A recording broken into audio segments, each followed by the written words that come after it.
മുൻ additional chief സെക്രട്ടറിയും കിഫ്ബി ഭരണസമിതി അംഗവുമായിരുന്ന ഡോക്ടർ ബാബു പോൾ അന്തരിച്ചു. നവകേരള നിർമ്മാണ പദ്ധതികളുടെ മുഖ്യ ഉപദേശകനായിരുന്നു. തിരുവനന്തപുരത്തെ സ്വകാര്യ ആശുപത്രിയിലായിരുന്നു അന്ത്യം.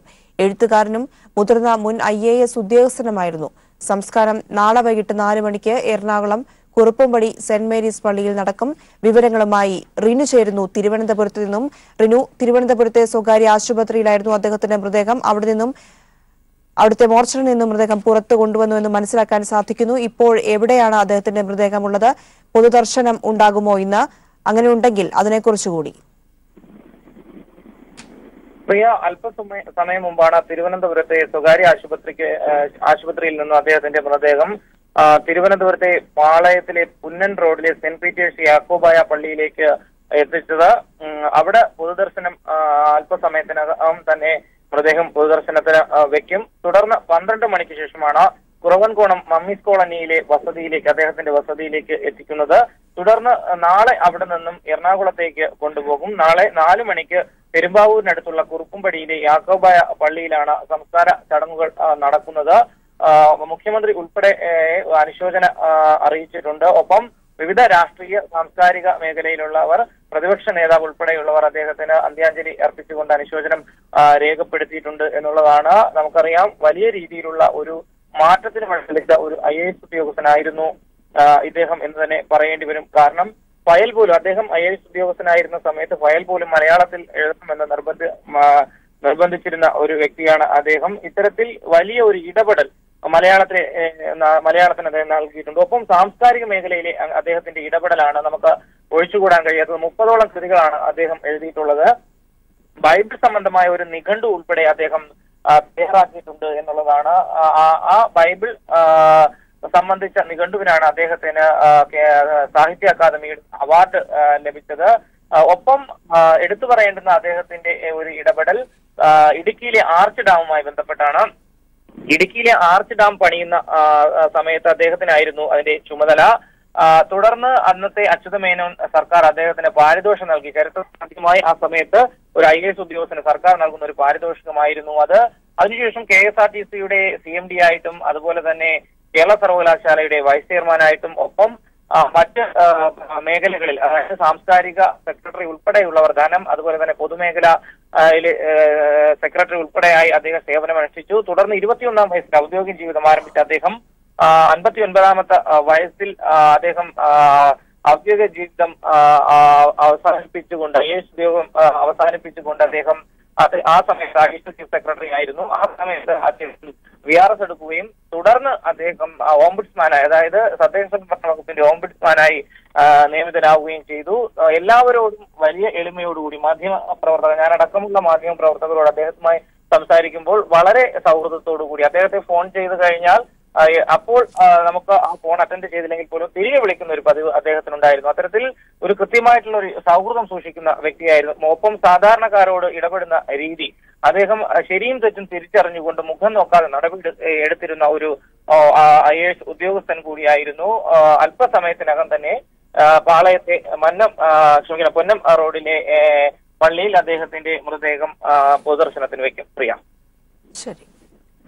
മുൻ അഡീഷണൽ ചീഫ് സെക്രട്ടറിയും കിഫ്ബി ഭരണസമിതി അംഗവുമായിരുന്ന ഡോക്ടർ ബാബു പോൾ അന്തരിച്ചു. നവകേരള നിർമ്മാണ പദ്ധതികളുടെ മുഖ്യ ഉപദേശകനായിരുന്നു അദ്ദേഹം. ഇപ്പോൾ അദ്ദേഹത്തിന്റെ മൃതദേഹം തിരുവനന്തപുരത്തെ സ്വകാര്യ ആശുപത്രിയിൽ നിന്നും പാളയത്തേക്ക് കൊണ്ടുപോകുന്നു. അവിടെ പൊതുദർശനത്തിന് വെച്ച ശേഷം നാളെ എറണാകുളത്തായിരിക്കും സംസ്കാരം നടക്കുക. വൈകിട്ട് 4 മണിക്കാണ് അദ്ദേഹത്തിന്റെ സംസ്കാര ചടങ്ങുകൾ നടക്കുക. ഇതിന്റെ വിശദാംശങ്ങളാണ് റിനു നൽകിയത്.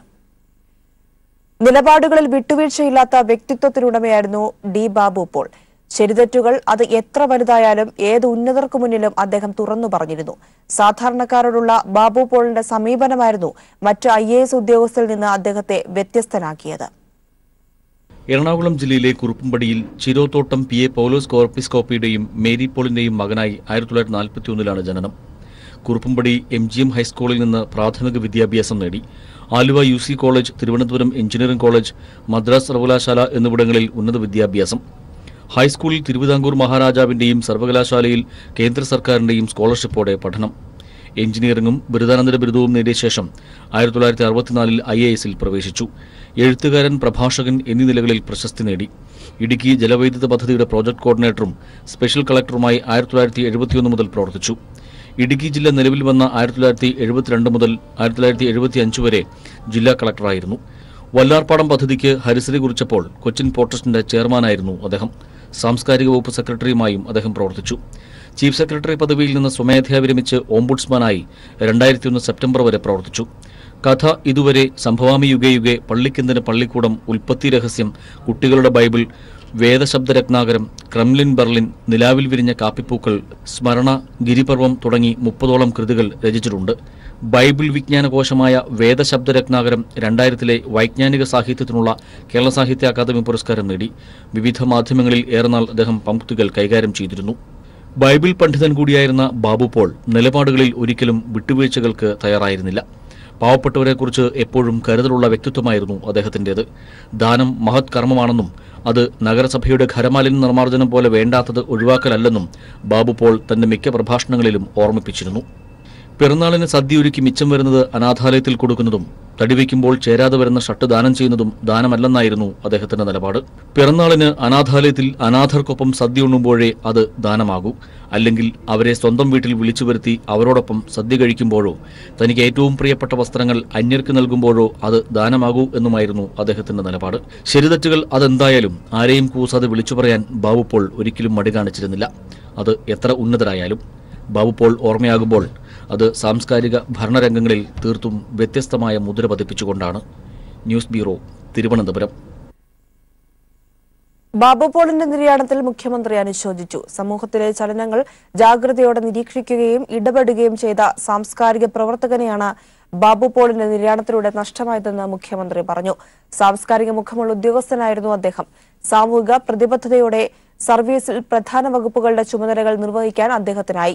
എഴുത്തുകാരൻ, പ്രഭാഷകൻ എന്നീ നിലകളിലും ശ്രദ്ധേയനായിരുന്ന ബാബു പോളിന്റെ നിര്യാണം കേരളത്തിന്റെ സാമൂഹ്യ സാംസ്കാരിക മേഖലയ്ക്ക് കനത്ത നഷ്ടമാണെന്ന് മുഖ്യമന്ത്രി അനുസ്മരിച്ചു.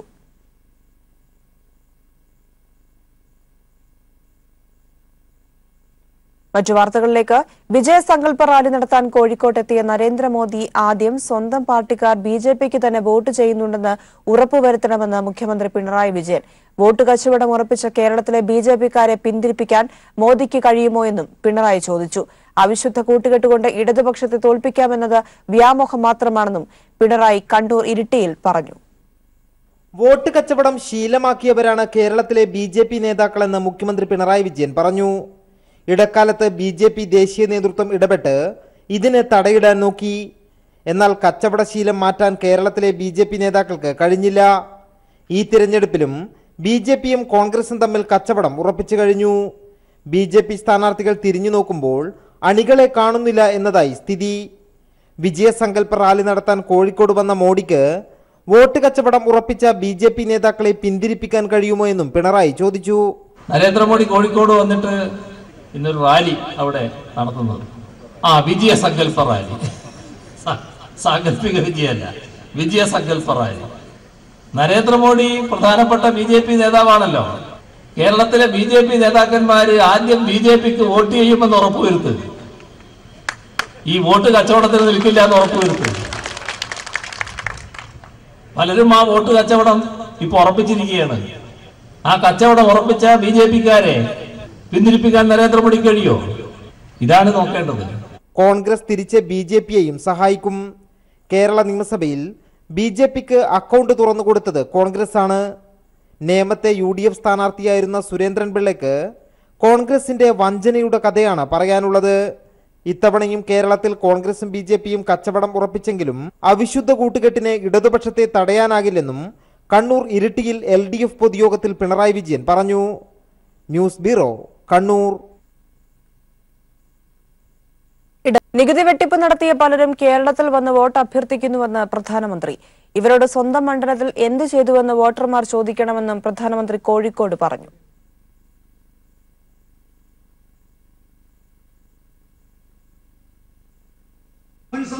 രാഹുൽ ഗാന്ധിക്കെതിരെ രൂക്ഷമായ വിമർശനമാണ് പ്രധാനമന്ത്രി നരേന്ദ്രമോദി കോഴിക്കോട്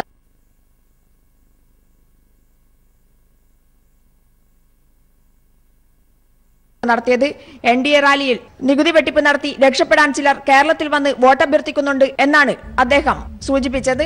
അതേസമയം സ്വന്തം മണ്ഡലത്തിൽ എന്താണ് കഴിഞ്ഞ തവണ ചെയ്തതെന്ന് വോട്ടർമാർ രാഹുൽ ഗാന്ധിയോട് ചോദിക്കണമെന്നും അദ്ദേഹം പറയുകയുണ്ടായി.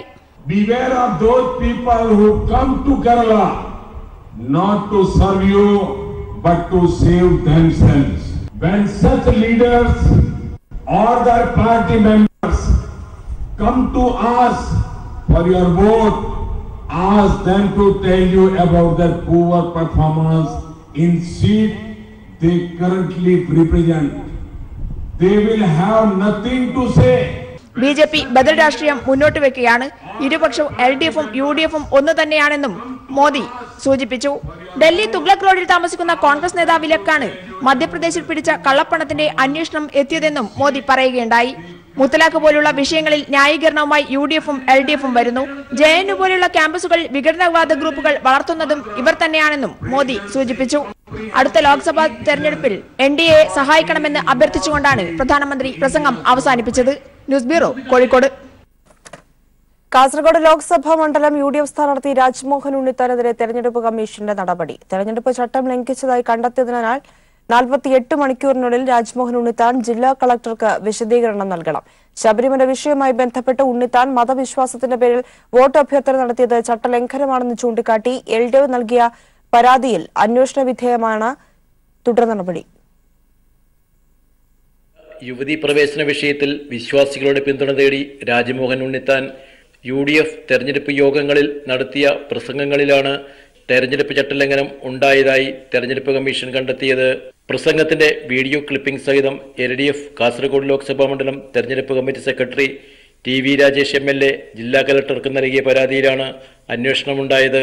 നോഡൽ ഓഫീസർമാരായ കാസർഗോഡ് ADM, ജില്ലാ ഇൻഫർമേഷൻ ഓഫീസർ എന്നിവർ നടത്തിയ അന്വേഷണ റിപ്പോർട്ടിന്റെ അടിസ്ഥാനത്തിലാണ് കമ്മീഷന് ചട്ടലംഘനം ബോധ്യപ്പെട്ടത്. സംസ്ഥാന ചീഫ് ഇലക്ടറൽ ഓഫീസറുടെ നിർദ്ദേശപ്രകാരം കാസർഗോഡ് ജില്ലാ കലക്ടർ ഡോക്ടർ D സജിത് ബാബുവാണ് 48 മണിക്കൂറിനകം വിശദീകരണം നൽകണമെന്നാവശ്യപ്പെട്ട് രാജ്മോഹൻ ഉണ്ണിത്താന് നോട്ടീസ് നൽകിയത്. ശബരിമല വിഷയത്തിനൊപ്പം അവിശ്വാസികൾ നേതൃത്വം നൽകുന്ന സംസ്ഥാന സർക്കാരിനെതിരെ തെരഞ്ഞെടുപ്പിൽ വിശ്വാസികൾ പ്രതികരിക്കണമെന്നും ഉണ്ണിത്താൻ പ്രസംഗിച്ചിരുന്നു. അയ്യപ്പനെ കാണാൻ ആരെങ്കിലും ഒരാൾ മാലയിട്ടാൽ ആ മാലയിടുന്ന അയ്യപ്പൻ ശബരിമല അയ്യപ്പൻ ഇരിക്കുന്ന ആധ്യാത്മിക തലത്തിലേക്ക് ഉയരണമെങ്കിൽ ശരീരവും മനസ്സും ശുദ്ധീകരിക്കണമെങ്കിൽ കഠിനമായ വ്രതമെടുക്കണം. ആർത്തവോന്മുഖരായ സ്ത്രീകൾക്ക് കഠിനമായ വ്രതമെടുക്കാനാവില്ല. അതുകൊണ്ടാണ് ശബരിമലയിൽ യുവതികളെ കയറ്റാത്തത്. ശബരിമലയിൽ അയ്യപ്പന്റെ നൈതിക ബ്രഹ്മചര്യം തകർക്കാൻ മുഖ്യമന്ത്രി തയ്യാറായതിൽ ഈ നാട്ടിലെ ജനങ്ങൾക്ക് ദുഃഖമുണ്ട്, അമർഷമുണ്ട്. ആ അമർഷം അറിയാൻ പോകുന്നേയുള്ളൂ. UDF സ്ഥാനാർത്ഥി രാജ്മോഹൻ ഉണ്ണിത്താൻ നടത്തിയ തെരഞ്ഞെടുപ്പ് ചട്ടലംഘന വിവരം KPCC പ്രസിഡന്റ് മുല്ലപ്പള്ളി രാമചന്ദ്രനെയും കമ്മീഷൻ അറിയിക്കും. News bureau, Kasaragod. ലോക്സഭാ തെരഞ്ഞെടുപ്പിലേക്കുള്ള ആദ്യഘട്ട പോളിംഗ് പൂർത്തിയായതിനു പിന്നാലെ കണക്കുകൂട്ടലുകളുമായി രാഷ്ട്രീയ പാർട്ടികൾ. 2014 വോട്ടിംഗ് ശതമാനം ഉയർന്നത് BJPയുടെ നെഞ്ചെടുപ്പ് കൂട്ടുന്നു. ഉത്തർപ്രദേശിൽ കേന്ദ്രമന്ത്രിമാർ മത്സരിച്ച 3 മണ്ഡലങ്ങളിലും SP-BSP സഖ്യത്തിന് മേൽക്കൈയെന്നും സൂചന. മഹാസഖ്യം മത്സരിക്കുന്ന ബീഹാറിലും മഹാരാഷ്ട്രയിലും വോട്ടിംഗ് ശതമാനം വർദ്ധിച്ചു. 2014 ലോക്സഭാ തെരഞ്ഞെടുപ്പിൽ രാജ്യത്തെ ഏറ്റവും ഉയർന്ന ഭൂരിപക്ഷമായ 5.66 ലക്ഷത്തിനാണ് കേന്ദ്ര വിദേശകാര്യ സഹമന്ത്രി VK സിംഗ് ഗാസിയാബാദിൽ നിന്നും വിജയിച്ചത്. ഇത്തവണ SP-BSP സഖ്യം ഗാസിയാബാദ് മുൻ MLA ആയ സുരേഷ് ബൻസാലിന് സീറ്റ് നൽകി നടത്തിയ പോരാട്ടത്തിൽ VK സിംഗ് പരാജയം മണക്കുകയാണെന്ന് പോളിംഗിന് ശേഷമുള്ള കണക്കുകൾ സൂചിപ്പിക്കുന്നു. 56.94% വോട്ടുകൾ 2014 പോൾ ചെയ്തെങ്കിൽ ഇത്തവണ അത് 57.6% ഉയർന്നു. 0.5% മാത്രം വോട്ടർമാർ കൂടുതലായി പോളിംഗ് ബൂത്തിലെത്തി. പ്രചാരണ സമയത്ത് പ്രതീക്ഷിച്ചതിനേക്കാൾ കുറഞ്ഞുവെന്ന് BJP തെരഞ്ഞെടുപ്പ് കേന്ദ്രങ്ങൾ തന്നെ സൂചിപ്പിക്കുന്നു. BJP പ്രതീക്ഷിച്ച യുവ വോട്ടർമാരും പോളിംഗ് ബൂത്തിൽ അധികമായി എത്തിയില്ല. സമാനമായ പ്രതിസന്ധി സാംസ്കാരിക മന്ത്രി മഹേഷ് ശർമ്മ മത്സരിച്ച ഗൗതം ബുദ്ധ മണ്ഡലത്തിലും BJP നേരിട്ടു. നിലവിലെ കണക്ക് പ്രകാരം ആദ്യഘട്ട വോട്ടിംഗ് നടന്ന പശ്ചിമ UPയിലെ 8 മണ്ഡലങ്ങളിൽ 7 മണ്ഡലത്തിലും മഹാസഖ്യത്തിന് മേൽക്കൈ നേടാനായെന്ന് രാഷ്ട്രീയ നിരീക്ഷകരും ചൂണ്ടിക്കാട്ടുന്നു. 2014 നേടിയതിന് സമാനമായി എല്ലാ സീറ്റും BJPയും പ്രതീക്ഷിക്കുന്നില്ല. മഹാസഖ്യം മത്സരിച്ച ബീഹാറിലും മഹാരാഷ്ട്രയിലും വോട്ടിംഗ് ശതമാനം വർദ്ധിച്ചത് അനുകൂലമെന്നാണ് പ്രതിപക്ഷത്തിന്റെ അവകാശവാദം. മന്ത്രി നിതിൻ ഗഡ്കരി മത്സരിച്ച മഹാരാഷ്ട്രയിലെ നാഗ്പൂരിൽ വോട്ടിംഗ് ശതമാനം ഇടിഞ്ഞത് RSS നേതൃത്വത്തെ ഞെട്ടിച്ചു. RSS ആസ്ഥാനം കൂടി സ്ഥിതി ചെയ്യുന്ന മണ്ഡലത്തിൽ 2014 വോട്ടിംഗ് 57.12% ഇത്തവണ അത് 53.13 മാത്രമായി കുറഞ്ഞു. മുൻ BJP MP ആയിരുന്ന നാനോ പട്ടോളയെ ഗഡ്കരിക്കെതിരെ സ്ഥാനാർത്ഥിയാക്കി കോൺഗ്രസ് നടത്തിയ നീക്കം നാഗ്പൂരിലെ തെരഞ്ഞെടുപ്പിനെ ശ്രദ്ധേയമാക്കിയിരുന്നു. മോദി വിരുദ്ധനായ ഗഡ്കരിക്ക് പ്രചാരണ രംഗത്ത് BJPയുടെ സഹായം ലഭിച്ചിരുന്നില്ലെന്ന പരാതിയുമുണ്ട്. മോദി നാഗ്പൂരിൽ പ്രചാരണത്തിന് പോലും എത്തിയില്ല. മുഖ്യമന്ത്രി ദേവേന്ദ്ര ഫട്നാവിസും ഗഡ്കരി വിരുദ്ധനാണ്. നാഗ്പൂർ ലോക്സഭാ മണ്ഡലത്തിൽ ഉൾപ്പെടുന്ന ഫട്നാവിസിന്റെ നിയമസഭാ മണ്ഡലമായ നാഗ്പൂർ സൗത്ത് വെസ്റ്റിലും പ്രതീക്ഷിച്ചത്ര വോട്ടിംഗ് ശതമാനം ഉയർന്നില്ല. BJPയിലെ മോദി വിഭാഗം വോട്ടുമറിച്ചോ എന്ന് RSSും ഗഡ്കരിയും സംശയിക്കുന്നു. News bureau, Delhi. ദില്ലിയിൽ ആം ആദ്മി പാർട്ടിയുമായി സഖ്യമുണ്ടാക്കാനുള്ള കോൺഗ്രസ് ശ്രമങ്ങൾ പരാജയപ്പെട്ടു. ആം ആദ്മിയുടെ ഉപാധികൾ അംഗീകരിക്കാൻ കോൺഗ്രസ് തയ്യാറാകാത്തതോടെയാണ് സഖ്യനീക്കം പരാജയപ്പെട്ടത്. സ്ഥാനാർത്ഥികളെ കോൺഗ്രസ് ഇന്ന് പ്രഖ്യാപിച്ചേക്കും. BJPയെ തോൽപ്പിക്കുക എന്ന ലക്ഷ്യത്തോടെയാണ് കോൺഗ്രസുമായി സഖ്യമുണ്ടാക്കാൻ ആം ആദ്മി തീരുമാനമെടുത്തത്. എന്നാൽ ആം ആദ്മിയുടെ ഉപാധികൾ അംഗീകരിക്കാൻ കോൺഗ്രസ് തയ്യാറാവാഞ്ഞതോടെയാണ് ദില്ലിയിലും സഖ്യസാധ്യതകൾ പരാജയപ്പെട്ടത്. ദില്ലിക്ക് പുറമെ ഹരിയാനയിൽ സഖ്യത്തിലെത്താൻ 4 സീറ്റുകൾ ആം ആദ്മി ആവശ്യപ്പെട്ടിരുന്നു. ദില്ലി ഹരിയാന ബോർഡറിൽ വരുന്ന ഫരീദാബാദ്, കർണൽ, ഗുർഗാവൺ എന്നീ സീറ്റുകളാണ് പ്രധാനമായും ആവശ്യപ്പെട്ടിരുന്നത്. എന്നാൽ ദില്ലിയിലെ രാഷ്ട്രീയ അന്തരീക്ഷമല്ല മറ്റ് സംസ്ഥാനങ്ങളിൽ എന്ന നിലപാടാണ് കോൺഗ്രസിന്റെ ഭാഗത്തുനിന്നും ഉണ്ടായത്. ഇതിനിടയിൽ ഹരിയാനയിലെ ജനനായക് ജനതാ പാർട്ടിയുമായി ആം ആദ്മി സഖ്യം രൂപീകരിച്ചു.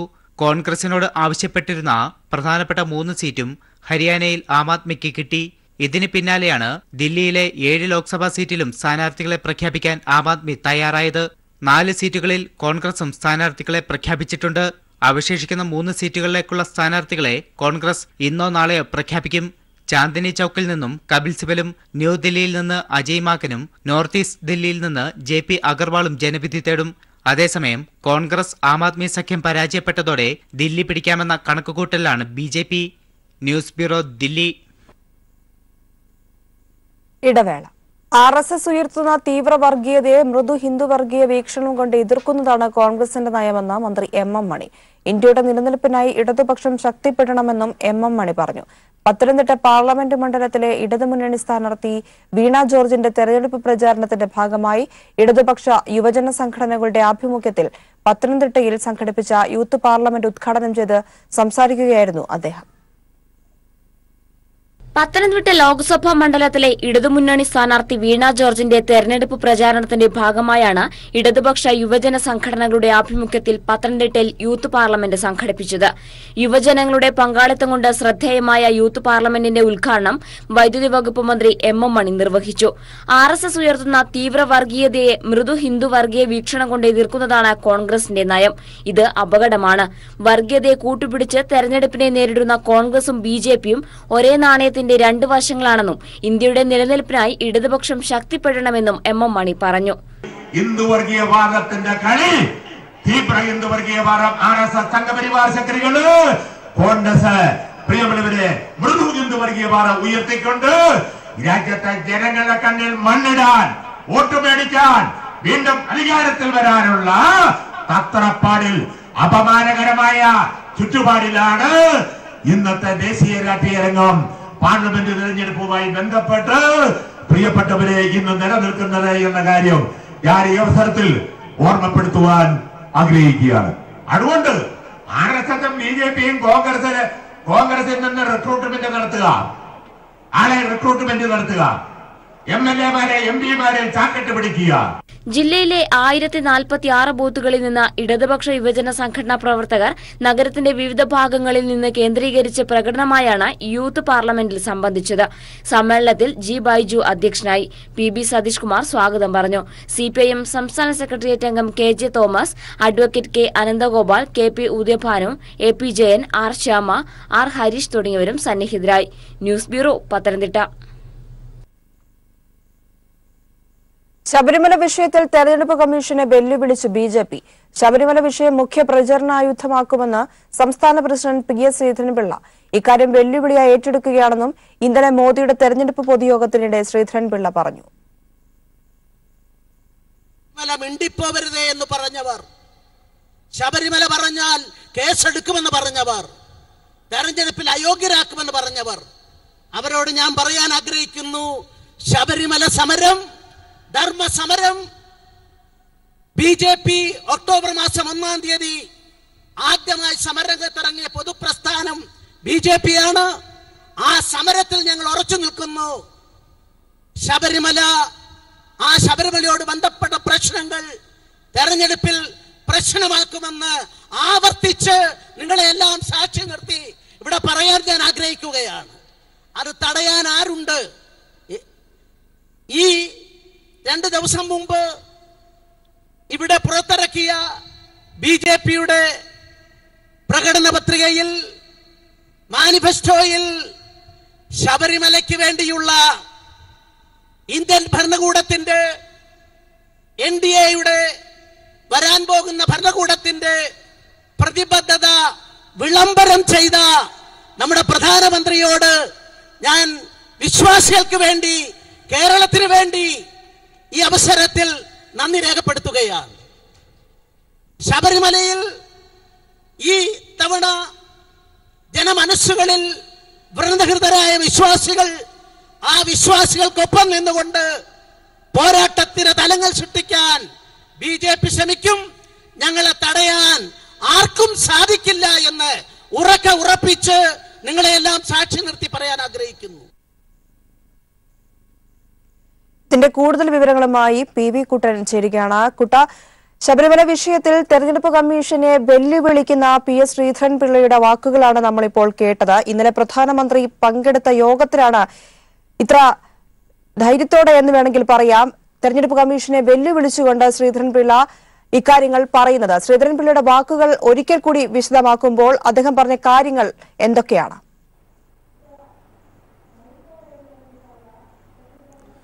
പ്രിയ, തെരഞ്ഞെടുപ്പ് കമ്മീഷനെയും ജനാധിപത്യത്തെയും ഉൾപ്പെടെ വെല്ലുവിളിക്കുന്ന രീതിയിലാണ് BJPയുടെ സംസ്ഥാന അധ്യക്ഷൻ PS ശ്രീധരൻപിള്ള ഇന്നലെ പ്രസംഗിച്ചത്. പ്രധാനമന്ത്രി നരേന്ദ്രമോദി പങ്കെടുത്ത കോഴിക്കോട്ടെ BJPയുടെ റാലിയിലായിരുന്നു ശ്രീധരൻപിള്ളയുടെ പ്രസംഗം. ശബരിമല വിഷയം ഈ തെരഞ്ഞെടുപ്പിൽ ഉന്നയിക്കും, അത് ജനങ്ങൾക്കിടയിൽ ചർച്ച ചെയ്യും എന്ന് വളരെ കൃത്യമായി അദ്ദേഹം വ്യക്തമാക്കുകയായിരുന്നു. അതോടൊപ്പം തന്നെ ഇത് തടയാൻ ആരാണുള്ളത് എന്ന് തെരഞ്ഞെടുപ്പ് കമ്മീഷൻ ഉൾപ്പെടെ ഉള്ള ഭരണഘടനാ സംവിധാനങ്ങളെ വെല്ലുവിളിക്കുകയും ശ്രീധരൻപിള്ള ചെയ്തിരിക്കുന്നു. നേരത്തെ കുറച്ച് ദിവസങ്ങൾക്ക് മുമ്പ് ശ്രീധരൻപിള്ള തന്നെ വാർത്താ സമ്മേളനം നടത്തിയപ്പോൾ പറഞ്ഞത് ശബരിമല വിഷയമല്ല ഈ തെരഞ്ഞെടുപ്പിലെ മുഖ്യ പ്രചരണ വിഷയമെന്നാണ്. എന്നാൽ അത് മൊത്തത്തിൽ മാറ്റിക്കൊണ്ടാണ് ഇപ്പോൾ BJPയുടെ തെരഞ്ഞെടുപ്പ് പ്രചാരണ തന്ത്രം തന്നെ ഇപ്പോൾ മാറുന്ന ഒരു സ്ഥിതിയാണുള്ളത്. മൊത്തം ശബരിമലയിലേക്ക് കേന്ദ്രീകരിച്ചുകൊണ്ട് തന്നെ പ്രചാരണ പ്രവർത്തനങ്ങൾ നടത്തുന്നതിന് വേണ്ടി BJP തീരുമാനിച്ചിരിക്കുന്നു എന്നാണ് ഇന്നലെ ശ്രീധരൻപിള്ള നടത്തിയ പ്രസംഗത്തിലൂടെ വ്യക്തമാകുന്നത്. പ്രിയ കുട്ടൻ, അത് തന്നെയാണ് നമുക്കറിയാം. നേരത്തെ തെരഞ്ഞെടുപ്പ് കമ്മീഷൻ ഇക്കാര്യം അറിയിച്ചപ്പോൾ തന്നെ ഇതിനെതിരെ പ്രതിഷേധവുമായി, വിമർശനങ്ങളുമായി BJPയിലെ പല നേതാക്കളും രംഗത്ത് വന്നിരുന്നു. എന്തിന് സുരേഷ് ഗോപി MPക്ക് നോട്ടീസ് നൽകുന്ന സാഹചര്യം വരെ ഉണ്ടായി. എന്നിട്ടും വീണ്ടും ഇക്കാര്യം ആവർത്തിക്കുകയാണ് അധ്യക്ഷൻ പോലുമായ ശ്രീധരൻപിള്ള. അദ്ദേഹം ആവർത്തിച്ചുകൊണ്ട് പറയുന്നു ശബരിമല തന്നെയാണ് ഞങ്ങളുടെ പ്രധാന പ്രചാരണ ആയുധം, അതിന് ഊന്നൽ നൽകിക്കൊണ്ടായിരിക്കും തങ്ങളുടെ തെരഞ്ഞെടുപ്പ് പ്രചാരണം നടക്കുക എന്ന രീതിയിൽ തന്നെ വ്യക്തമാക്കുന്ന രീതിയിലുള്ള പ്രസംഗമാണ് നടത്തിയിരിക്കുന്നത്. അതായത് ഈ ഒരു തെരഞ്ഞെടുപ്പിന് ഇത്തരത്തിലൊരു വിഷയം എടുത്തിട്ടുകൊണ്ട് ജനങ്ങളിൽ മതവികാരം ഉണർത്തിക്കൊണ്ടുള്ള ഒരു പ്രചരണം ഉണ്ടാക്കുക, അത് തെരഞ്ഞെടുപ്പിനെ സ്വാധീനിപ്പിക്കുക, ഇത് തന്നെയല്ലേ അവർ ശ്രമിക്കുന്നത്? ഇത്ര ഒരു കർശനമായ നിർദ്ദേശം തെരഞ്ഞെടുപ്പ് കമ്മീഷനിൽ നിന്ന് വന്നിട്ടും ഇത് ആവർത്തിക്കുമ്പോൾ നമ്മൾ മനസ്സിലാക്കേണ്ടത് എന്താണ്? പ്രിയ, മതത്തിന്റെ പേരിൽ അതുപോലെ തന്നെ ദൈവത്തിന്റെ പേരിൽ ഒന്നും വോട്ട് പിടിക്കാൻ പാടില്ല എന്ന് നേരത്തെ തന്നെ തെരഞ്ഞെടുപ്പ് കമ്മീഷൻ വ്യക്തമാക്കിയിട്ടുള്ളതാണ്. പ്രത്യേകിച്ച് ശബരിമല വിഷയം ഉന്നയിക്കാൻ പാടില്ല എന്നും തെരഞ്ഞെടുപ്പ് കമ്മീഷൻ വളരെ വ്യക്തമായി ഈ തെരഞ്ഞെടുപ്പ് പ്രചാരണത്തിന് മുമ്പാകെ തന്നെ വിവിധ രാഷ്ട്രീയ പാർട്ടികളെ അറിയിച്ചതാണ്. അത് ചെറുതായി പല ഘട്ടങ്ങളിലും പല സ്ഥലങ്ങളിലും ലംഘിക്കപ്പെടുന്ന ഒരു സാഹചര്യം ഉണ്ടായി. സുരേഷ് ഗോപിക്ക് നോട്ടീസ് കൊടുത്തു. അതുപോലെ തന്നെ കാസർഗോഡ് UDF സ്ഥാനാർത്ഥി രാജ്മോഹൻ ഉണ്ണിത്താന് കഴിഞ്ഞ ദിവസം ഇത് തെരഞ്ഞെടുപ്പ് പെരുമാറ്റച്ചട്ട ലംഘിച്ചുകൊണ്ടുള്ള അദ്ദേഹത്തിന്റെ പ്രസംഗത്തിനെതിരെ നടപടികൾ വരുന്ന ഒരു സാഹചര്യം കൂടിയാണ് ഉള്ളത്. ഈ ഒരു ഘട്ടത്തിലാണ് BJPയുടെ കോഴിക്കോട് നടന്ന റാലിയിൽ, അതും പ്രധാനമന്ത്രിയെ സാക്ഷിയാക്കിക്കൊണ്ട് പ്രധാനമന്ത്രിയെ വേദിയിലിരുത്തിക്കൊണ്ടാണ് BJPയുടെ സംസ്ഥാന അധ്യക്ഷൻ ഇത്തരമൊരു പ്രസംഗം നടത്തിയിരിക്കുന്നത്. ആ പ്രസംഗം എന്നതിലുപരി അതൊരു വെല്ലുവിളി കൂടിയായിരുന്നു എന്നുള്ളതാണ് ഞെട്ടലോടുകൂടി നമ്മൾ മനസ്സിലാക്കേണ്ട ഒരു കാര്യം. അദ്ദേഹം അതിനകത്ത് പറയുന്നത് ശബരിമല വിഷയം തെരഞ്ഞെടുപ്പിൽ വളരെ സജീവമായ ചർച്ചാ വിഷയമാക്കി. ഇനിയുള്ള ദിവസങ്ങളിൽ ശബരിമല വിഷയം മുൻനിർത്തിക്കൊണ്ട് തന്നെയായിരിക്കും BJP ജനങ്ങളിൽ നിന്നും വോട്ട് അഭ്യർത്ഥിക്കുക എന്ന് പറയുന്നതിന്റെ കൂടെ തന്നെ തങ്ങളെ തടയാൻ ആരാണുള്ളത്, ഈ വിഷയം ഉന്നയിച്ചാൽ തങ്ങളെ ആര് തടയുമെന്ന് കാണട്ടെ എന്നുള്ള വളരെ കൃത്യമായ വെല്ലുവിളി, അത് തെരഞ്ഞെടുപ്പ് കമ്മീഷൻ മുമ്പാകെയുള്ള വെല്ലുവിളി തന്നെയായിട്ടാണ് നമുക്ക് വിലയിരുത്താൻ വേണ്ടി സാധിക്കുള്ളൂ. കാരണം ഈ വിഷയത്തിൽ വളരെ കൃത്യമായ നിലപാട് നേരത്തെ തന്നെ തെരഞ്ഞെടുപ്പ് കമ്മീഷൻ കേരളത്തിലെ മുഖ്യ തെരഞ്ഞെടുപ്പ് ഓഫീസർ ടിക്കാറാം മീണ തന്നെ വാർത്താസമ്മേളനം നടത്തി പ്രഖ്യാപിച്ചതാണ്, അറിയിച്ചതാണ്. അതിനെയൊക്കെ ലംഘിക്കുന്ന രീതിയിലുള്ള പരസ്യമായ വെല്ലുവിളിയാണ് ഇപ്പോൾ PS ശ്രീധരൻപിള്ള നടത്തിയിരിക്കുന്നത്. മറ്റൊരു വിഷയവും ഈ തെരഞ്ഞെടുപ്പിൽ ഉന്നയിക്കാനില്ലാത്തൊരു സാഹചര്യം വരുന്നു. പല മണ്ഡലങ്ങളിലും NDA സ്ഥാനാർത്ഥികൾ പ്രചാരണ രംഗത്ത് പിറകിലോട്ട് പോകുന്നൊരു ഘട്ടമുണ്ടാകുന്നു. പല സ്ഥലങ്ങളിലും NDAയുടെ സ്ഥാനാർത്ഥികൾ പ്രചാരണ രംഗത്ത് ഇല്ല എന്ന് മാത്രമല്ല അവിടെയുള്ള BJPയുടെ വോട്ടുകൾ കോൺഗ്രസിന് കൈമാറുന്ന ഒരു സാഹചര്യം വരുന്നു എന്നുൾപ്പെടെയുള്ള വലിയ ആരോപണങ്ങൾ കേരളത്തിൽ ഉയർന്നു വരുന്ന ഒരു സാഹചര്യത്തിലാണ് ഈ പ്രവർത്തകർക്കിടയിൽ മതവികാരം ആളിക്കത്തിച്ചുകൊണ്ട്, വർഗീയത ആളിക്കത്തിച്ചുകൊണ്ടുള്ള വിശ്വാസത്തെ മുതലെടുക്കുന്നതിന് വേണ്ടിയുള്ള വളരെ തീവ്രമായ തീരുമാനത്തിലേക്ക് BJP പോകുന്നത്. ഇനിയുള്ള ദിവസങ്ങൾ, ഇനി വരുന്ന ഈ 10-12 ദിവസങ്ങളിൽ ഈ ഒരു ടാർഗറ്റ് വെച്ചുകൊണ്ട് തന്നെയായിരിക്കും, മതവികാരം ഇളക്കിവിടുന്ന പ്രചാരണം തന്നെയായിരിക്കും BJP നടത്തുക എന്ന് ഈ പ്രസംഗത്തിലൂടെ തന്നെ വ്യക്തമാവുന്നുണ്ട്. പ്രിയ കുട്ടൻ തുടരുക. ഇപ്പോൾ ശ്രീ A. വിജയരാഘവൻ നമുക്കൊപ്പം ചേരുകയാണ്. ശ്രീ A. വിജയരാഘവൻ, ശബരിമല വിഷയത്തിൽ തെരഞ്ഞെടുപ്പ് കമ്മീഷനെ വെല്ലുവിളിച്ചുകൊണ്ടുള്ള ശ്രീധരൻപിള്ളയുടെ പ്രസംഗമാണ് ഇന്നലെ നരേന്ദ്രമോദി പങ്കെടുത്ത പരിപാടിയിൽ ഉയർന്നു കേട്ടത്. അതായത് ശബരിമല വിഷയം മുഖ്യ പ്രചരണായുധമാക്കുമെന്ന് സംസ്ഥാന പ്രസിഡന്റ് തന്നെ ഉറക്കെ പ്രഖ്യാപിക്കുന്നു. ഇക്കാര്യം താൻ വെല്ലുവിളിയായി ഏറ്റെടുക്കുകയാണെന്നും അദ്ദേഹം പറഞ്ഞിരിക്കുകയാണ്. എന്താണ് ഇതിൽ നിന്ന് മനസ്സിലാക്കേണ്ടത്?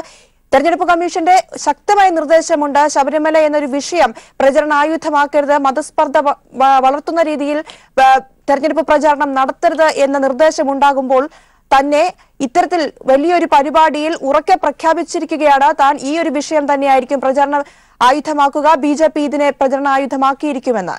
നമ്മൾ എന്താണ് മനസ്സിലാക്കേണ്ടത്? ഈ തെരഞ്ഞെടുപ്പിൽ കേരളത്തിലെ ജനങ്ങളുടെ മുന്നിൽ വ്യക്തമായ ഒരു അജണ്ട സമർപ്പിച്ച് ജനങ്ങളെ ഏകോപിപ്പിച്ച് തങ്ങൾക്ക് അനുകൂലമാക്കി മാറ്റാൻ BJPക്ക് ഇതുവരെ സാധിച്ചിട്ടില്ല. ഈ പറയുന്ന ശബരിമല വിഷയവും ഈ തെരഞ്ഞെടുപ്പിൽ ഒരു പ്രധാന വിഷയമായി ഇതുവരെ മാറിയിട്ടില്ല. അതിലുണ്ടായ മനോവിഷമത്തിൽ നിന്നാണ് BJPയുടെ സംസ്ഥാന അധ്യക്ഷൻ നരേന്ദ്രമോദിയുടെ സാന്നിധ്യത്തിൽ ഈ പ്രഖ്യാപനം നടത്തിയിരിക്കുന്നത്. വളരെ വ്യക്തமான ഒരു നിരാശയിൽ നിന്നാണ്. BJPക്ക് ഈ തെരഞ്ഞെടുപ്പിൽ കേരളത്തെ തീവ്രവർഗീയവൽക്കരിക്കാൻ സാധിച്ചിട്ടില്ല. ഇടതുപക്ഷം നടത്തിയ നല്ല നിലയിലുള്ള പ്രചരണ പ്രവർത്തനങ്ങളിൽ നിന്ന് ജീവിത വിഷയങ്ങളിൽ ഊന്നിയതാണ് പാർലമെന്റ് തെരഞ്ഞെടുപ്പെന്നും തീവ്രവർഗീയതയുമായി ബന്ധപ്പെട്ട ശക്തികൾക്ക് കേരളത്തിൽ നിന്ന് ഒരു സ്ഥാനവും നൽകാൻ പാടില്ലെന്നുമുള്ള ഇടതുപക്ഷ സന്ദേശം നല്ല നിലയിൽ കേരളം സ്വീകരിച്ചിരിക്കുകയാണ്. അപ്പൊ BJPക്ക് വലിയ പ്രയാസമാണ് ഈ തെരഞ്ഞെടുപ്പിൽ നേരിട്ടുകൊണ്ടിരിക്കുന്നത്. ആ നിരാശയിൽ നിന്നാണ് അവര് ശബരിമല വിഷയം വെച്ചുകൊണ്ട് ജനങ്ങളെ വർഗീയവൽക്കരിച്ച് വലിയ രാഷ്ട്രീയ ലാഭം ഉണ്ടാക്കാം എന്നുള്ള BJPയുടെ ആഗ്രഹം ഇവിടെ നിരാശയായി മാറിയതെന്നാണ് ഈ പ്രസംഗം BJPയുടെ സംസ്ഥാന അധ്യക്ഷൻ നടത്തിയത്.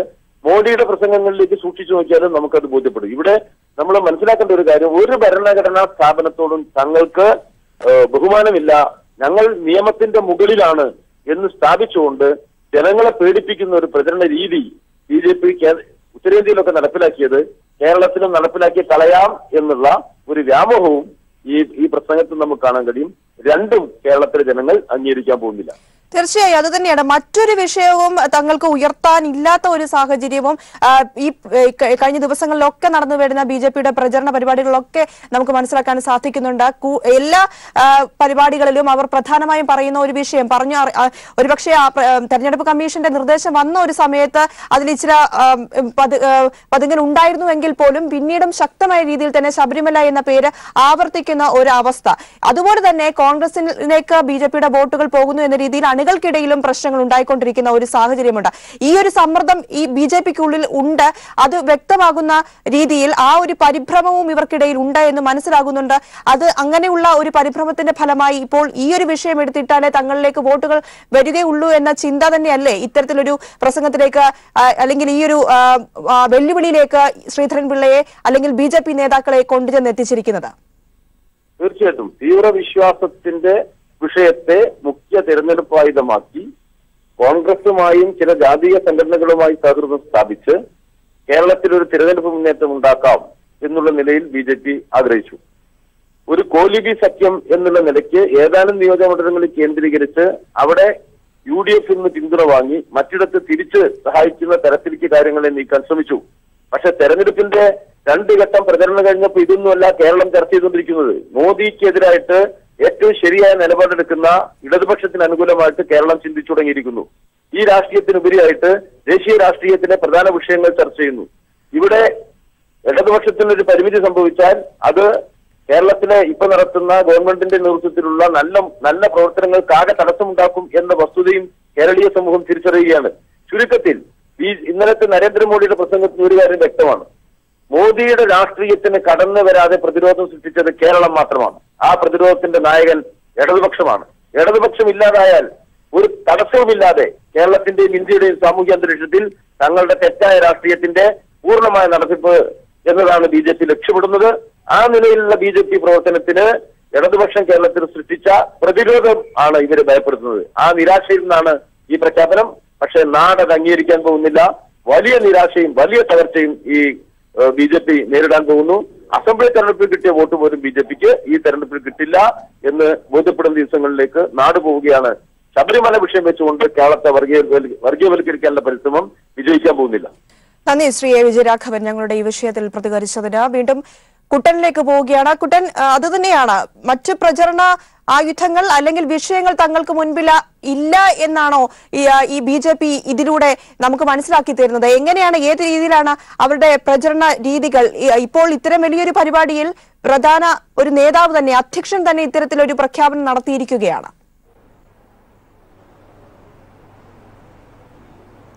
BJPയുടെ അത്തരത്തിലൊരു പ്രചാരണങ്ങളും കേരളത്തിൽ ഏൽക്കുന്നില്ല എന്നുള്ളൊരു സ്ഥിതിവിശേഷമുണ്ട്. അവർ കേന്ദ്ര സർക്കാരിന്റെ ഭരണ നേട്ടങ്ങൾ ഒക്കെ പ്രചരിപ്പിച്ചാലും അതിനൊക്കെ എതിരായി നോട്ട് നിരോധനം ഉൾപ്പെടെയുള്ള മോഡി സർക്കാർ നടപ്പിലാക്കിയ വലിയ ജനദ്രോഹപരമായ കാര്യങ്ങളെല്ലാം തന്നെ തുറന്നു പറഞ്ഞുകൊണ്ടുള്ള പ്രചാരണങ്ങളാണ് കേരളത്തിൽ ഇടതുപക്ഷം ഉൾപ്പെടെ നടക്കുന്നത്. മറ്റെല്ലാ പ്രചാരണ രീതിയിലും സോഷ്യൽ മീഡിയയിൽ ആയാലും നിഷ്പക്ഷ ജനങ്ങളായാലും ഇതൊക്കെ വലിയ രീതിയിൽ ഉയർത്തിക്കാട്ടുന്നുണ്ട്. അതുകൊണ്ട് തന്നെ മോദി ഗവൺമെന്റിന്റെ ഭരണ നേട്ടങ്ങൾ എന്ന് പറഞ്ഞുകൊണ്ട് കേരളത്തിലേക്ക് സമീപിക്കാൻ പറ്റാത്തൊരു സാഹചര്യമുണ്ട്.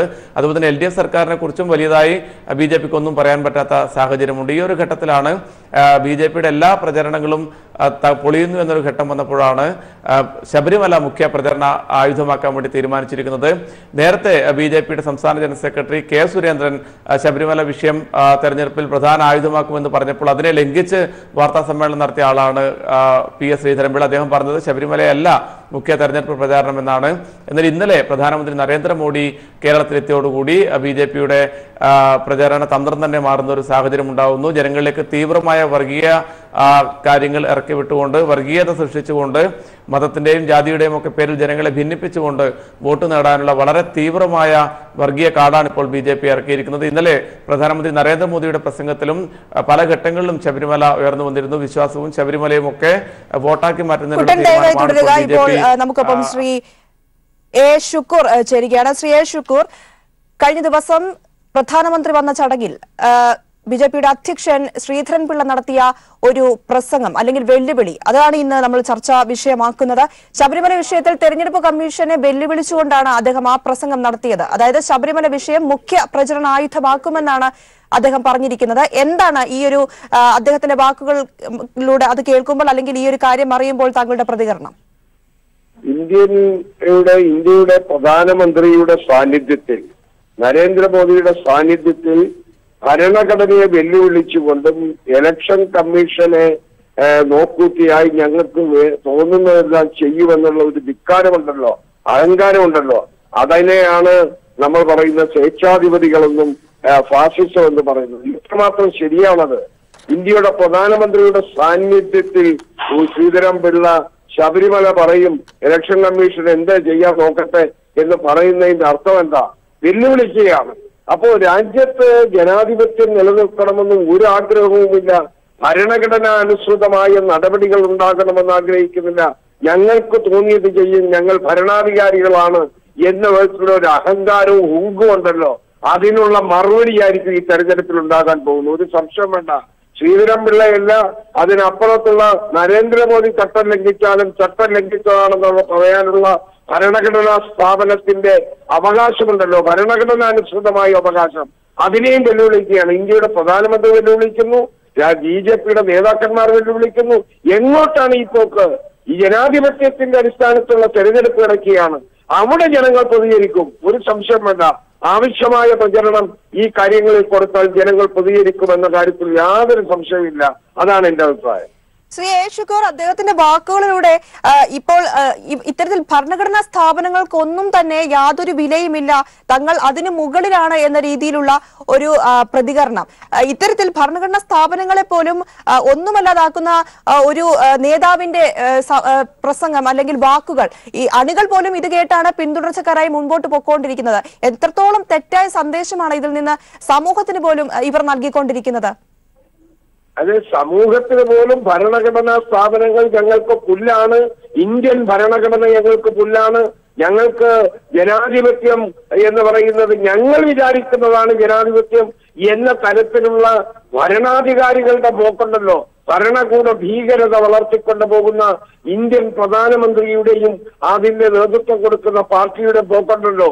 ഇതിന്റെ പതനം നമ്മൾ കാണാൻ പോവുകയാണ്. 23-ാം തീയതിക്ക് ശേഷം മെയ് 23-ന് റിസൾട്ട് പുറത്തു വരുമ്പോൾ ഇതായിരിക്കും ജനങ്ങളുടെ മുമ്പാകെ വരാൻ പോകുന്ന ഒരു വലിയ വിലയിരുത്തലിന്റെ അടിസ്ഥാനത്തിലുള്ള ഫലപ്രഖ്യാപനം എന്നാണ് ഞാൻ വിശ്വസിക്കുന്നത്. ഒരു സംശയം വേണ്ട, ഇത്തരം വെല്ലുവിളികളെ ജനങ്ങൾ സ്വീകരിക്കുന്നു, അതിന്റെ അടിസ്ഥാനത്തിൽ അവർ പ്രതികരിക്കും. എന്തൊരു തോന്നിവാസമാണ് കാണിക്കുന്നത്. ആർക്കും എന്തുമാകാം, ഭരണാധികാരിയായാൽ എന്ത് ചെയ്താലും അതാണ് ശരി എന്ന ഒരു ജനാധിപത്യ വിരുദ്ധ പ്രവർത്തനമുണ്ടല്ലോ, ഭരണഘടനാ വിരുദ്ധ പ്രവർത്തനമുണ്ടല്ലോ. ആ പ്രവർത്തനമാണ് ഇന്ന് നരേന്ദ്രമോദിയും കൂട്ടരും ചെയ്യുന്നത്. നരേന്ദ്രമോദിയുടെ സാന്നിധ്യത്തിൽ ശ്രീധരൻപിള്ള സുപ്രീം കോടതിയുടെയും ഇലക്ഷൻ കമ്മീഷനെയും വെല്ലുവിളിക്കുക എന്ന് പറഞ്ഞാൽ ഭരണഘടനാ സ്ഥാപനങ്ങളെ വെല്ലുവിളിക്കുക തന്നെയാണ്. അവര് പുല്ലാണ്, അവർക്കൊന്നും ചെയ്യാൻ കഴിയില്ല, അവർ പറയുന്നതല്ല ഞങ്ങൾ ചെയ്യുന്നത്, അതിന് വിരുദ്ധമാണ് എന്ന് പറഞ്ഞാൽ അതിന്റെ അർത്ഥം നമ്മുടെ രാജ്യത്ത് അസ്വസ്ഥതകൾ ഉണ്ടാക്കുന്ന അല്ലെങ്കിൽ ഭരണഘടനാ സ്ഥാപനങ്ങളെ ഇകഴ്ത്തിക്കെട്ടുന്ന ഒരു സംവിധാനത്തിലേക്ക് ഭരണകൂടം തന്നെ പോകുന്നു എന്നുള്ളതാണ്. അത് അവസാനിപ്പിച്ചേ പറ്റൂ, അതില്ലാതാക്കിയേ പറ്റൂ. അതായിരിക്കണം ഈ തെരഞ്ഞെടുപ്പിന്റെ ഏറ്റവും പ്രധാനപ്പെട്ട ഒന്നായി സമ്മതിദായകർ കാണേണ്ടത്. അത് അവർ കാണുകയും ചെയ്യും, അതനുസരിച്ച് അവർ പ്രതികരിക്കുകയും ചെയ്യും, ഒരു സംശയം വേണ്ട. തീർച്ചയായും നന്ദി ശ്രീ എ ഷുക്കൂർ ഞങ്ങളോട് പ്രതികരിച്ചതിന്. എന്തായാലും ശബരിമല വിഷയത്തിൽ തെരഞ്ഞെടുപ്പ് കമ്മീഷനെ വെല്ലുവിളിച്ച് BJP രംഗത്തെത്തിയിരിക്കുന്നു. ശബരിമല വിഷയം മുഖ്യ പ്രചരണായുധമാക്കുമെന്ന സംസ്ഥാന പ്രസിഡന്റ് PS ശ്രീധരൻപിള്ള ഇക്കാര്യം വെല്ലുവിളിയായി ഏറ്റെടുക്കുകയാണെന്നും ഇന്നലെ നരേന്ദ്രമോദിയുടെ തെരഞ്ഞെടുപ്പ് പൊതുയോഗത്തിൽ ശ്രീധരൻപിള്ള പറഞ്ഞിരിക്കുന്നു. ഇതിന്റെ വിശദാംശങ്ങളാണ് PV കുട്ടൻ നൽകിയത്. ഇപ്പോൾ ആലപ്പുഴയിൽ മുഖ്യമന്ത്രി സംസാരിക്കുന്നു, അതിലേക്ക്.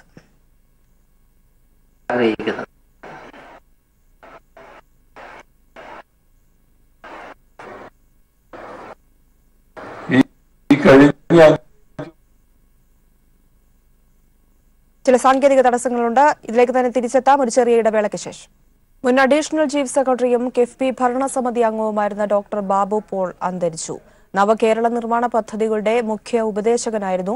തിരുവനന്തപുരത്തെ സ്വകാര്യ ആശുപത്രിയിലായിരുന്നു അന്ത്യം. എഴുത്തുകാരനും മുതിർന്ന മുൻ IAS ഉദ്യോഗസ്ഥനുമായിരുന്നു. സംസ്കാരം നാളെ വൈകിട്ട് 4 മണിക്ക് എറണാകുളം കുറുപ്പുംപടി സെന്റ് മേരീസ് പള്ളിയിൽ നടക്കും. റിനു ചേരുകയാണ് വിവരങ്ങളുമായി. റിനു, പൊതുദർശനം ആരംഭിച്ചോ? എന്താണ് നൽകാൻ കഴിയുന്ന പുതിയ വിവരങ്ങൾ? പ്രിയ, ഇപ്പോൾ ഡോക്ടർ D. ബാബു പോളിന്റെ മൃതദേഹം തിരുവനന്തപുരത്തെ പൊന്നം നഗറിലുള്ള യാക്കോബായ പള്ളിയിൽ പൊതുദർശനത്തിന് വച്ചിരിക്കുകയാണ്. നിരവധി പേരാണ് അദ്ദേഹത്തെ അവസാനമായി കാണാനും അതുപോലെ തന്നെ അന്തിമോപചാരം അർപ്പിക്കുവാൻ വേണ്ടി അവിടേക്ക് എത്തിക്കൊണ്ടിരിക്കുന്നത്. മക്കളും അതുപോലെ തന്നെ മറ്റു ബന്ധുക്കളും ഉൾപ്പെടെയുള്ളവർ പള്ളിയിൽ ഉണ്ട്. അതിനുശേഷം ഇന്ന് ഉച്ചയ്ക്ക് 12 മണിയോട് കൂടി കുറവൻകോണത്തെ മമ്മീസ് കോളനിയിലെ വസതിയിൽ എത്തിക്കും. ശേഷം നാളെ 4 മണിക്കാണ് പെരുമ്പാവൂരിനടുത്ത് കുറുപ്പംപടി യാക്കോബായ പള്ളിയിൽ സംസ്കാര ചടങ്ങുകൾ നടക്കുക. ഇന്ന് വൈകുന്നേരത്തോടു കൂടി ഇവിടെ നിന്ന് വീട്ടിൽ നിന്ന് കൊണ്ടുപോകും എന്നുള്ളതാണ് നമുക്ക് ലഭ്യമാകുന്ന വിവരം.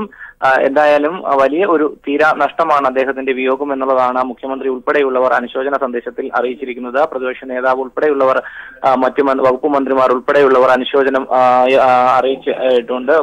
വലിയ ഒരു നേട്ടമാണ് സംസ്ഥാനത്തിനൊട്ടാകെ തന്നെ തന്റെ IAS പദവിയിലൂടെ ഡോക്ടർ ഡി ബാബു പോൾ നൽകിയത്. ഒപ്പം സാംസ്കാരിക മേഖലകളിലും എഴുത്തിന്റെ മേഖലകളിലും എല്ലാം തന്നെ ഒരു നിറ സാന്നിധ്യമായിരുന്നു അദ്ദേഹം.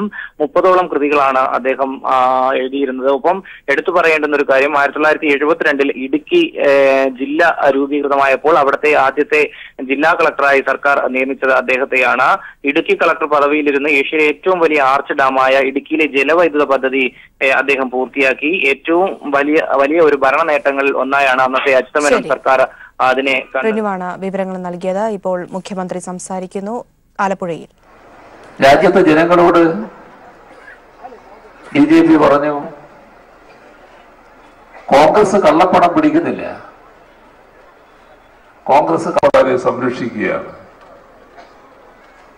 ഞങ്ങൾ വന്നാൽ കള്ളപ്പണം പിടിക്കും. കൂട്ടത്തിൽ വാഗ്ദത്തം ഉണ്ടായി, നിങ്ങൾ ഓരോരുത്തരുടെയും അക്കൗണ്ടിൽ 15 ലക്ഷത്തിന്റെ വർധനവ് വരും. ഇങ്ങനെ എന്തെല്ലാം വാഗ്ദത്തങ്ങൾ! പ്രകടന പത്രികയിൽ പറഞ്ഞ കാര്യങ്ങളെ കുറിച്ച് പിന്നീട് മാധ്യമപ്രവർത്തകർ BJP-ക്കാരോട് ചോദിച്ചു. അപ്പൊ അവരുടെ മറുപടി, പ്രകടന പത്രികയിൽ പറയുന്ന കാര്യങ്ങൾ നടപ്പാക്കാനുള്ളതാണോ? അത് പ്രചരണത്തിന് വേണ്ടി പറഞ്ഞതല്ലേ? അപ്പൊ ഇപ്പോ ഒരു പ്രകടന പത്രിക പുറത്തിറങ്ങിയിട്ടുണ്ട്. ആർക്കെങ്കിലും മുഖവിലക്ക് എടുക്കാൻ കഴിയുമോ? അത് നമ്മുടെ രാജ്യത്തെ ജനങ്ങളെ തകർക്കുന്ന നിലപാട് 2009 മുതൽ 14 വരെ തുറന്നപ്പോ അതിനെതിരെ നടപടി സ്വീകരിക്കുമെന്ന് പറഞ്ഞുകൊണ്ട് അധികാരത്തിലേറിയവര് എന്തേ ഒരു നടപടിയും സ്വീകരിക്കാതിരുന്നത്? ഇത് പരിശോധിക്കുമ്പോഴാണ് രണ്ടു കൂട്ടർക്കും ഒരേ നയം. മൻമോഹൻ സിംഗ് ജനങ്ങളുടെ ജീവിത നവോദാരവൽക്കരണ നയം കർഷകർക്കെതിരാണ്. മുഖ്യമന്ത്രിയുടെ വാക്കുകളിലേക്ക്.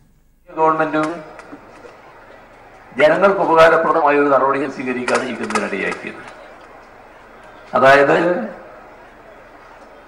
BJP സ്വീകരിച്ചത് നമ്മുടെ രാജ്യത്തിലെ മൻമോഹൻ സിംഗ് ഗവൺമെന്റ് സ്വീകരിച്ച നടപടിയായിരുന്നു. മൻമോഹൻ സിംഗ് ഗവൺമെന്റ് നവോദാരവൽക്കരണ നയം അംഗീകരിച്ചു. അതേ നയം, നവോദാരവൽക്കരണ നയം BJP-യുടെ നയമാണ്. അപ്പോ നേരത്തെ എന്തൊക്കെയാണോ മൻമോഹൻ സിംഗ് ഗവൺമെന്റ് ജനങ്ങൾക്കെതിരായി ചെയ്തത് അത് ശരിയായ രീതിയിൽ തന്നെ തുടർന്നു. ഇവിടെ ഒരു മാറ്റവും ഉണ്ടായില്ല. അപ്പൊ നാം കാണേണ്ടത് ഇവിടെ നമുക്ക് ദുരിതമില്ലാത്ത അവസ്ഥ ഉണ്ടാകണമെങ്കിൽ പേരിലല്ല പ്രധാനം, ഒരു മതനിരപേക്ഷ ഗവൺമെന്റ് വേണം. പക്ഷേ മതനിരപേക്ഷ ഗവൺമെന്റ്